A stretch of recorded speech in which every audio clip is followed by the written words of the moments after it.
The Legend of Zelda Skyward Sword, released exclusively for the Nintendo Wii, is the latest home console video game in the Zelda franchise, and it is truly a diamond in the rough. Released worldwide in November of 2011, Skyward Sword celebrated the series' 25th anniversary by providing a never-before-told story that precedes every game in the series, and establishes multiple concepts seen throughout the Zelda universe and past games.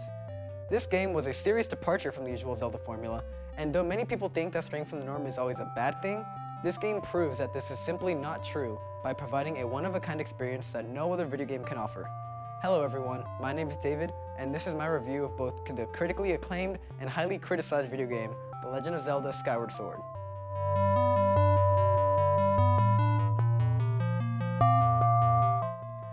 In this game, you play as Link on a floating island called Skyloft, where knowledge of the land below the clouds has been forgotten.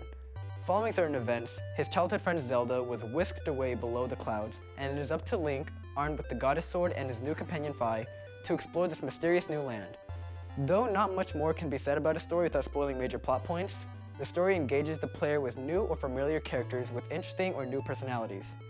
For the first time ever in the series, Zelda is no longer a damsel in distress princess, but now is a lively young woman with her own brave adventure below the clouds that truly cares about and possibly even loves Link. Though many of the story elements in this game are new to players, they also tie in with the stories of other Zelda games. There are certainly moments during the game that will make experienced Zelda players say, "Oh, that's where that came from." Players new to the series will also grow attached as Link's relationship with Zelda and other characters met along the way are truly endearing. Skyward Sword has a control scheme that no other game has had before.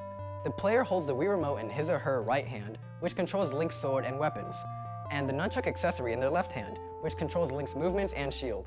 With the Wii Remote and its improved motion technology with the required Wii Motion Plus add-on, the player can control Link's sword on a 1-to-1 scale. Swinging the Wii Remote to the left makes Link swing his sword in that direction. Same goes for vertical, horizontal, and diagonal swings. Pushing the nunchuck forward pulls out your shield and allows you to bash enemies with it. These new controls are innovative and fun, but it comes with a cost. Players experienced with motion controls can easily get the hang of this game and find enjoyment. On the other hand, players who aren't experienced with the Wii motion controls can easily become frustrated and find controlling the sword tedious. Previous Zelda titles all use mainstream button controls, so it is true that in order to play this game there's a high learning curve. This predicament can immediately throw a newcomer off. Another change to the gameplay is that Skyward Sword's world is a linear experience rather than the more open worlds of previous entries. This is yet another element that wards off veteran Zelda fans, but makes it easier for newcomers to play and sometimes even prefer this style of gameplay. Though the Legend of Zelda series is known for its expansive story and fun gameplay, the music of this series is not only beautiful, but impactful as well. Skyward Sword was the first game in the series to feature real orchestral music instead of computer-generated music. Whether you are soaring through the sky, traversing the land, or solving a puzzle, you are greeted with beautiful songs and even elegant versions of familiar jingles almost everywhere. This style of music was so popular with the game developers that it sparked the creation of the real-world The Legend of Zelda Symphony of the Goddess concert tour to further celebrate the series' 25th anniversary. To match the beautiful music, Skyward Sword has a beautiful art design too. The world has a blurry watercolor-like effect to it that truly makes colors pop and Link's facial expressions stand out.